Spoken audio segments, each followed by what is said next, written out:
Bueno, continuamos con la disertación de la doctora Mariana Iglesias.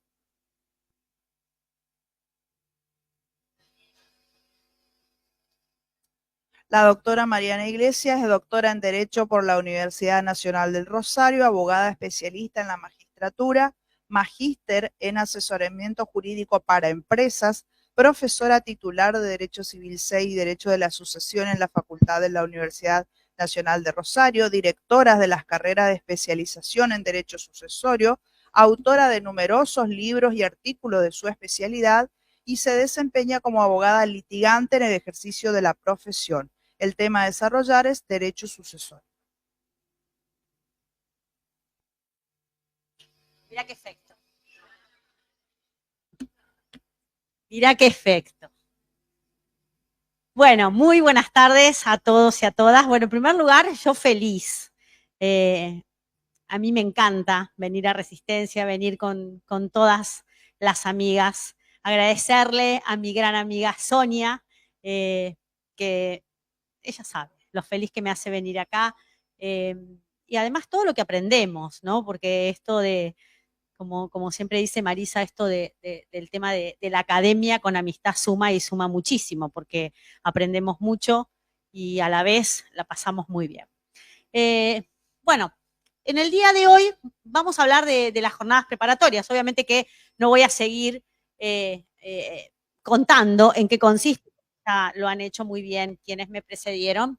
Y voy a hablar de la comisión número 6, que aborda un tema realmente interesantísimo. La comisión 6 habla de lo que tiene que ver con la vocación sucesoria, relación afectiva y solidaridad. Y yo quiero decir que este tema, por primera vez lo escribí porque Aida me propuso el tema para escribir en la revista de Derecho Privado de Rubinsal. Por tanto, me acuerdo que cuando me propusieron el tema, estuve un montón de tiempo pensándolo, sobre todo porque de repente venía como con una idea bastante cerrada, ¿no? De las normas sucesorias y era un poco difícil pensar un derecho sucesorio más descontractualizado, sería. Y sin embargo, me di esa oportunidad de pensarlo y realmente me gustó y llegué a algunas conclusiones que me parece que son válidas, porque además también las he podido ver en la profesión, ¿no? Cuando uno dice o habla de estos temas y dice, uy, ¿cómo se van a presentar estos temas? Son teóricos, y no, verdaderamente que no son ningunos temas teóricos. La idea que tengo es, digamos, plantearles cuestiones que me parecerían interesantes para que ustedes puedan preparar ponencias y se puedan discutir cuestiones que me parecen relevantes. Lo primero, para analizar este tema, me parece importante saber en qué marco vamos a poder pensar el tema de la comisión. Y entonces, en primer lugar, me parece que es evidente que los cambios del derecho privado se van a manifestar o se manifiestan a través de un pluralismo de fuentes que persiguen, en todos los casos, pero yo creo que en este de la comisión fundamentalmente, respuestas que sean axiológicamente justificadas. Por el otro lado, vamos a buscar o vamos a necesitar buscar soluciones que sean realistas, eficaces, justas, y para eso resulta absolutamente indispensable el diálogo de las normas constitucionales, los tratados de derechos humanos y los principios generales. Y esto lo digo para que lo tengamos en cuenta para cuando vayamos avanzando en estas ideas que de alguna manera yo les propongo que trabajen. Pensar en el sistema es muy importante y sobre todo en situaciones o en casos en donde las personas se encuentran en situación de desigualdad, ¿no? Es decir, donde esas personas desiguales, digamos, podamos recurrir a ese sistema para que la persona, digamos, tienda a igualarse. En ese sentido, fíjense que en los fundamentos del anteproyecto, sus autores explicitaban que es necesario que los operadores jurídicos tengan guías para decidir en un sistema de fuentes complejo en el que frecuentemente debe recurrirse a un diálogo de fuentes y a la utilización no solo de reglas, sino también de principios y valores. En el sistema jurídico argentino vigente no hay un dispositivo que fije reglas generales respecto de las fuentes ni en relación a la interpretación de estas. Es decir, fundamentalmente lo que vamos a buscar son respuestas para los casos concretos. Es decir, lo que estamos planteando o las ideas que pretendo transmitirles no significa que se van a extender a todas las situaciones y a todos los casos, sino a determinados casos puntuales concretos. Es decir, lo que vamos a empezar a trabajar y desde donde vamos a partir a modo de síntesis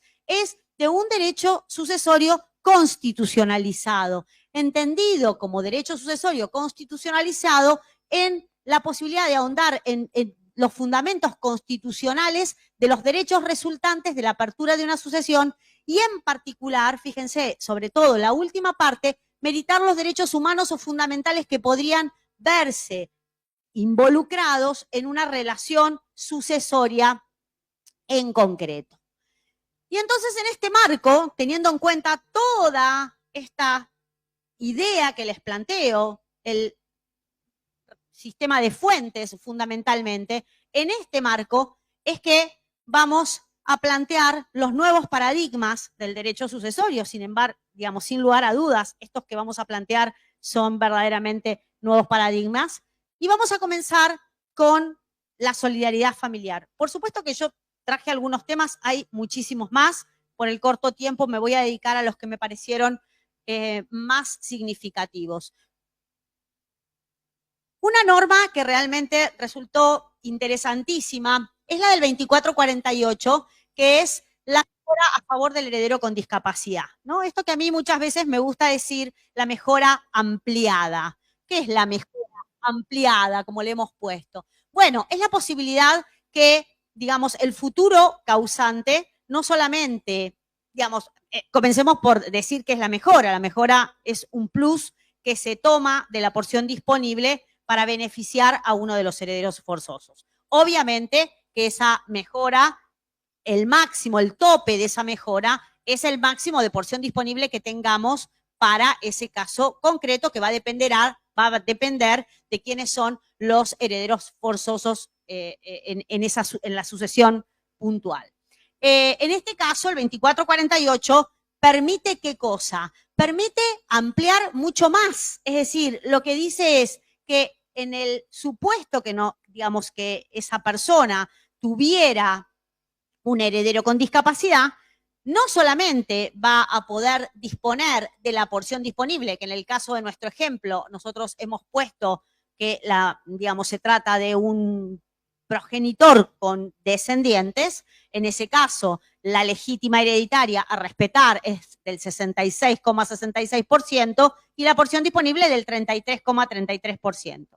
En virtud del artículo 2448, lo que permite es extender, es decir, le da la posibilidad al futuro causante de no solamente darle el 33,33% en concepto de mejora, sino extenderlo hasta un tercio más de legítima. Es decir, flexibiliza el orden público sucesorio y avanza sobre la legítima hereditaria tomando un tercio de esa legítima para mejorar a ese heredero con discapacidad. Y fíjense qué interesante, es interesante porque no solamente le va a dar el 55,55% en concepto de mejora, sino que además, en este caso que le habíamos puesto de nombre a Marcos, se va a llevar también su porcentaje de legítima hereditaria, con lo cual, de disponer la totalidad de la porción disponible, más el porcentaje de mejora, más su legítima hereditaria,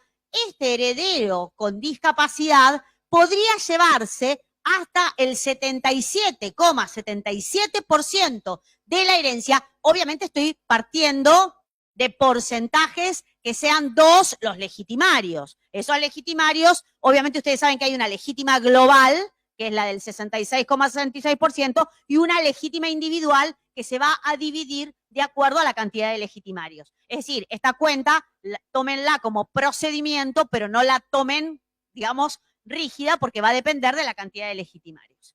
Y el otro heredero, entonces, se va a poder llevar su legítima hereditaria. Ahora, ¿qué problema, y volviendo otra vez a la norma, presenta esta norma? En realidad, yo diría que dos temas han generado alguna opinión encontrada. El primero es quiénes son los beneficiarios de esa mejora a favor del heredero con discapacidad. Porque si ustedes leen con detenimiento el artículo, ustedes verán que se excluye al cónyuge, es decir, tienen posibilidad de ser beneficiados con esa mejora los ascendientes y los descendientes, pero no el cónyuge. Bueno, ¿esto es bueno o es malo? Bueno, a mí me parece que de alguna manera, yo creo que no es tan malo. No estoy tan en desacuerdo con esta decisión. ¿Y por qué no estoy en desacuerdo? Porque hay un montón de otros mecanismos de protección de ese cónyuge. Es decir, piensen ustedes que el cónyuge puede optar por el régimen, bueno, optar no, o digamos, transitar su matrimonio por el régimen de ganancialidad o de comunidad. También tiene derecho real de habitación del cónyuge supérstite, en su caso, y además, por supuesto, tiene la posibilidad de ser mejorado con la porción disponible igualmente. Es decir, el derecho que no tendría el cónyuge es poder avanzar sobre ese tercio que avanza sobre la legítima hereditaria. Pero más allá de eso, bueno, es una oportunidad para pensar si verdaderamente nos quedamos así o tendría que haber una reforma en ese sentido. La segunda cuestión, que a mi modo de ver es lo que me parece quizás que no tiene que ver con la norma, sino con la interpretación de la norma, es esta cuestión respecto a si ese futuro causante tiene la obligación para poder recurrir al tercio de mejora, es decir, a esta mejora, digamos, que avanza sobre la legítima hereditaria, tiene la obligación de entregar la totalidad de la porción disponible al heredero con discapacidad, o si podría, digamos, beneficiar con la porción disponible, realizar cualquier otra liberalidad y solamente avanzar a favor del heredero con discapacidad en el tercio de la legítima, esta que plantea o que autoriza el 448. Muchísimos autores piensan que sí es posible. Dice, bueno, el futuro causante puede hacer lo que quiera. Tiene este 2448, tiene esta posibilidad y por tanto podría, en su caso, entregarle la porción disponible, por ejemplo, a la conviviente y entregarle el tercio de mejora a favor de su heredero con discapacidad. Yo en lo personal no lo comparto. ¿Y por qué no lo comparto? Porque en realidad, a mi modesto modo de ver, si yo pienso en ese sentido, parecería como que fuera un beneficio a favor del futuro causante de poder, de alguna manera, tener un mayor porcentaje para beneficiar a ese heredero con discapacidad, y cuando me parece que no ha sido el espíritu de la norma, porque el espíritu de la norma lo que ha querido es que ese heredero con discapacidad se encuentre absolutamente protegido, sobre todo cuando, fíjense, el planteo de la última parte que dice que, digamos, ¿qué es lo que se entiende por heredero con discapacidad? ¿No? Dice, es aquella persona que padece una alteración funcional, permanente o prolongada física, pero fíjense que en atención a su edad y medio social implica desventajas considerables para su integración familiar, social, educacional o laboral. Y esto me parece que es un tema muy importante para pensar en la interpretación de la norma, porque sobre todo una mejora a favor del heredero con discapacidad obviamente recién va a poder ser atacada luego de la muerte del causante, en donde se va a poder discutir claramente, en primer lugar, si en realidad la persona reunía o no la característica de discapacidad en los términos de la norma para tener derecho a avanzar sobre la legítima hereditaria.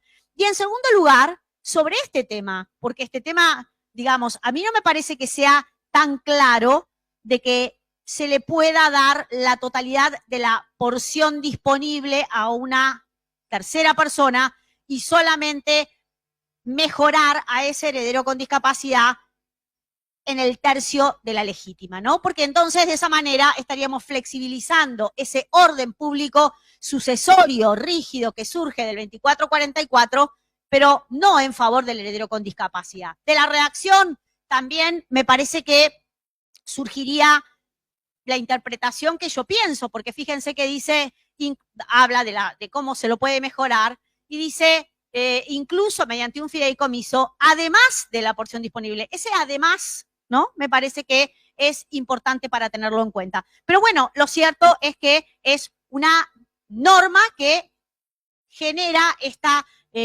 problemática en su interpretación. Otro de los temas que me parece, digamos que sí o sí son para trabajar en esta comisión es la socioafectividad como fuente de la vocación hereditaria, ¿no? Antes de avanzar en este tema, me parece que es importante tener dos puntos de partida básicamente. En primer lugar, ¿qué es lo que entendemos por socioafectividad? ¿No? Y acá la citamos a Marisa porque me parece impecable como ella ha, digamos, explicado de una manera muy sencilla, clara y concreta en qué consiste la socioafectividad. Y Marisa dice que pocos términos son tan gráficos o precisos apelándose simplemente a su denominación, socioafectividad, que es la conjunción de dos elementos que lo integran y que lo hacen, que hacen que lo fáctico sea lo esencial, es decir, lo fáctico. Lo importante acá en el vínculo es tener en cuenta lo fáctico, lo social y lo afectivo, cómo lo afectivo adopta un lugar de peso en lo social y cómo lo social se ve interpelado por ciertos y determinados afectos. Y la segunda cuestión que necesitamos conocer o refrescar, que seguramente todos lo tienen claro, es el concepto de vocación hereditaria. La vocación hereditaria es el llamamiento concreto a una sucesión determinada, ¿no? Es la fuente del llamado.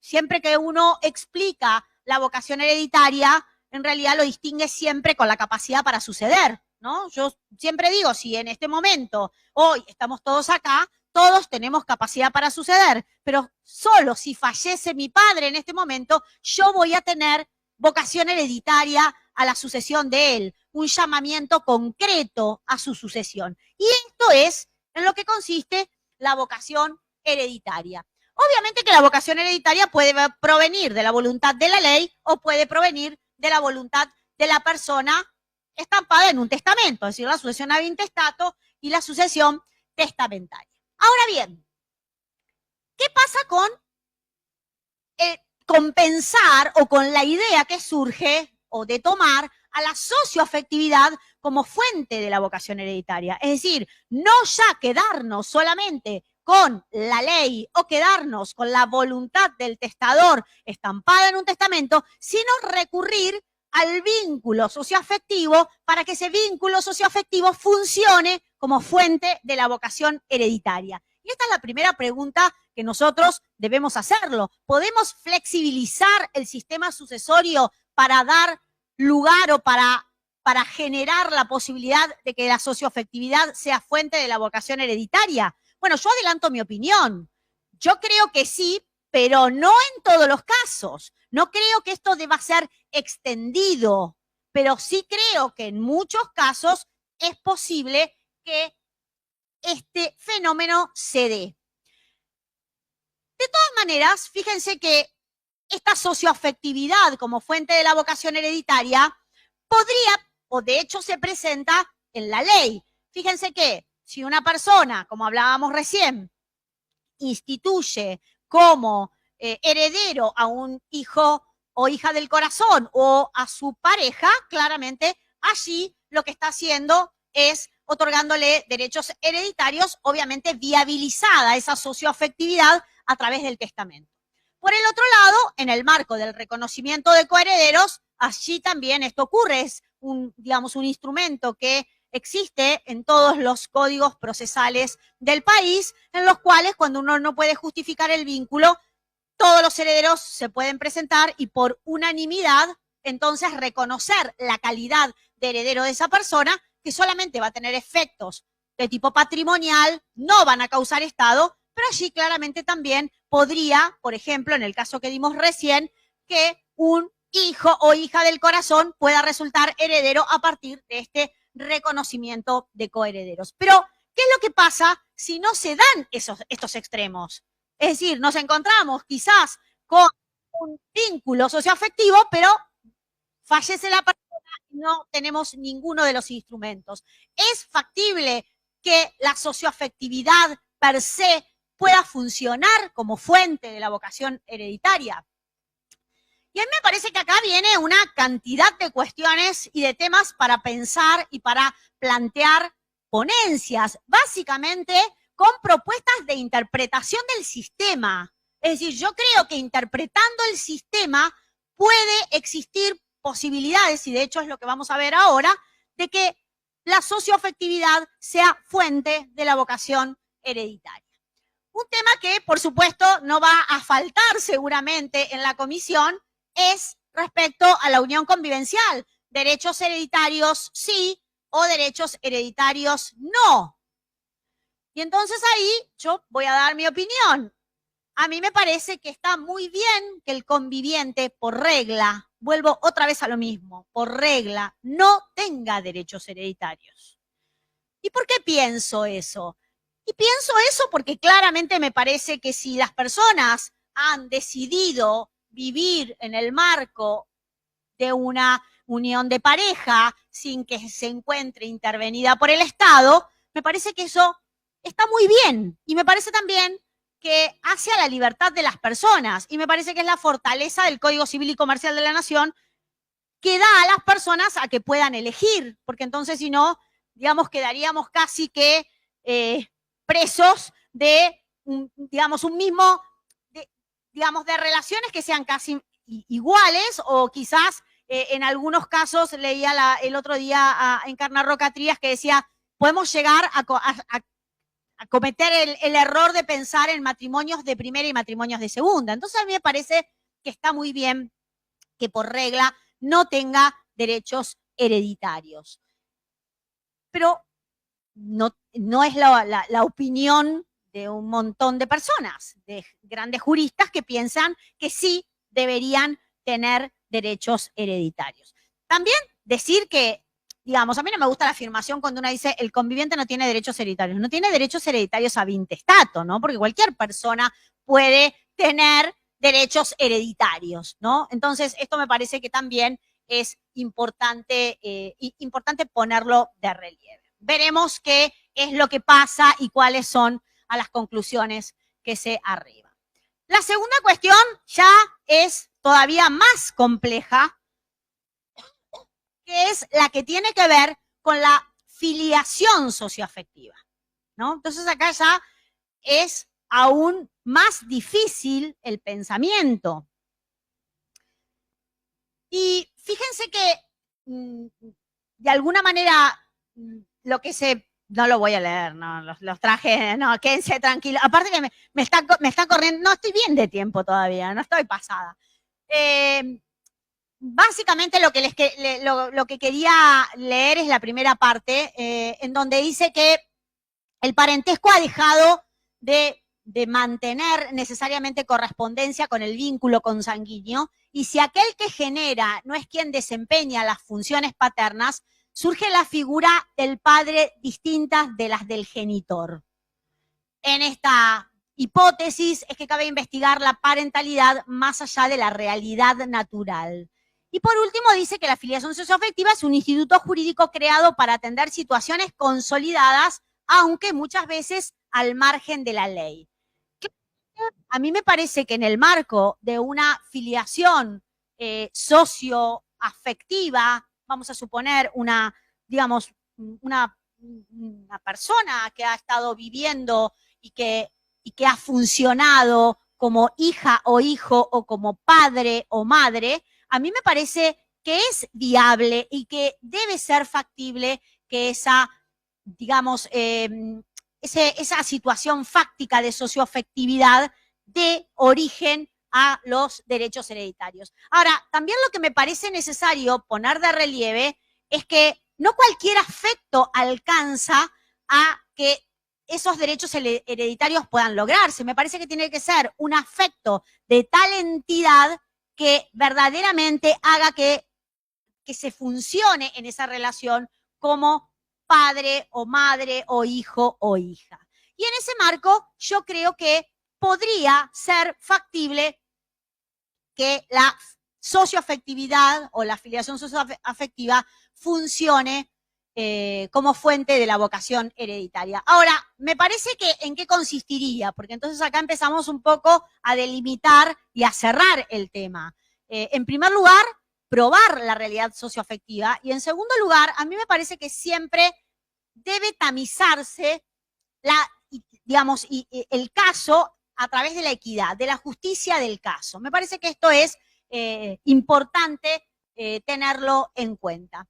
Y se me ocurrió ver, digamos, qué dice la jurisprudencia de todos estos temas, ¿no? Porque de repente por ahí estamos pensando que son temas, bueno, como muy, digamos, muy raros, y esto cómo haríamos, cómo lo plantearíamos. Y sin embargo, fíjense que en el 2015 se plantea un caso en donde el tribunal hizo lugar a una adopción post-mortem, en el cual, digamos, expresa que no se puede obviar que todas las convenciones internacionales garantizan el derecho de todo ser humano a tener y a crecer en familia. ¿Qué había pasado en este caso? Había comenzado la guarda y habían transcurrido, digamos, hasta la mayoría de edad de la persona sin que no se haya concretado esa adopción. Esa chica siguió viviendo en el marco de esa familia, tuvo hijos, digamos, era la abuela, era la madre, eran los nietos. A la vez, ella no tenía, digamos, no tenía la misma relación, y fíjense que también lo interesante del fallo es demostrar cómo el vínculo socioafectivo se había generado, lanzado con la madre, pero no así con el esposo de la madre, ¿no? Que a quien no había habido también varias idas y vueltas en el marco del expediente, digamos, de adopción, sobre que ella no quería que la adoptara el marido de la madre. Y entonces, ¿qué ocurrió? Transcurrió la vida, ella cuidó a su madre, cuidó al marido de la madre, y finalmente la madre se muere. Y básicamente el marido de la madre tenía una hija de una pareja anterior. Entonces, ¿qué es lo que hace? Muere primero esta mujer, y luego muere el marido. Entonces, la hija biológica del marido inicia la sucesión de su papá, y en el carácter de heredero de su papá inicia la sucesión de su esposa, quedando afuera esta hija que no había terminado nunca su adopción, pero que no cabía duda de ese vínculo socioafectivo. Y entonces, básicamente, ¿qué se resolvió? Dice, fue comprobada, dice la jueza, no por indicios o semipruebas, sino por el propio expediente que revelaba la identidad adoptiva consolidada por 30 años.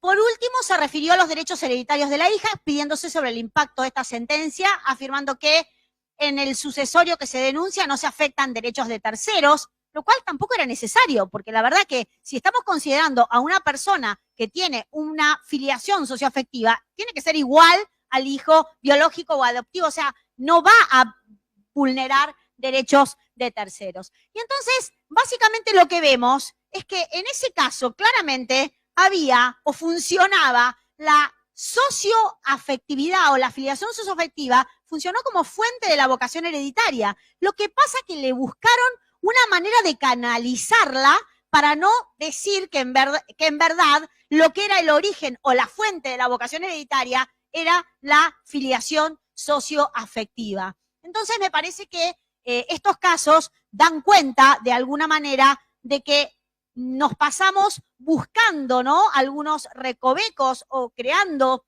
de repente figuras que parecen, porque digamos la adopción post-mortem, que tampoco obviamente está regulada, pero es como, parece como menos vanguardista que decir en realidad lo que hay acá es un vínculo socioafectivo, y esa socioafectividad funciona o debe funcionar como fuente de la vocación hereditaria.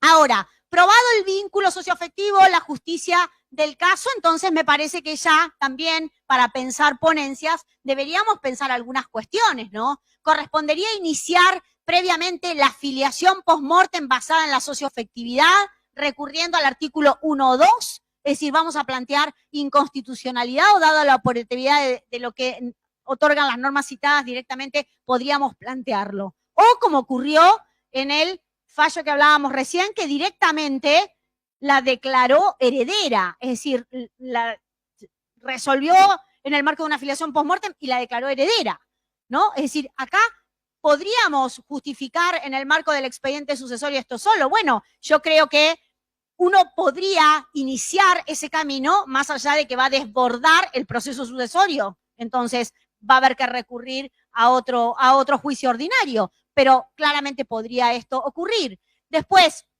la otra cuestión es cómo heredarían. ¿Qué pasa con la legítima hereditaria? Bueno, si estamos pensando que es un hijo o hija cuya base es un vínculo no biológico, no adoptivo, sino socioafectivo, bueno, tienen que heredar de la misma manera que el resto. Es decir que, por lo menos a mi modo de ver, esta sería la solución. La otra cuestión es pensar, y esto sí lo pienso, que el afecto como fuente de la vocación hereditaria siempre funciona a modo de excepción. Es decir, no podemos este caso extenderlo a cualquier situación. De repente estamos hablando de un hijo o hija afín, no necesariamente en ese caso nos vamos a encontrar con una filiación socioafectiva, porque uno puede tener cariño por el hijo de su pareja, pero que no funcione ese vínculo como, digamos, en el marco de una filiación socioafectiva. Por el otro lado, cuando hablamos también respecto de la unión convivencial, que por eso yo dejé en ese momento ahí, digamos, latente, no para todo, digamos, no necesariamente van a resolverse todos los casos de igual manera. Y lo mismo lo pienso en el marco del conviviente. Yo digo, por regla, en las situaciones, digamos, de normalidad, yo pienso que el conviviente no tiene que tener derechos hereditarios ab intestato y concuerdo con el Código Civil y con la regulación del Código Civil y Comercial de la Nación. Ahora, obviamente que esa mirada sería diferente si nos encontramos con un conviviente con discapacidad, si nos encontramos con una situación puntual donde, a mi modo de ver, podemos recurrir al sistema, al artículo 1, al artículo 2, para poder lograr que esa socioafectividad sea fuente de la vocación hereditaria. Y siempre me parece que es muy importante,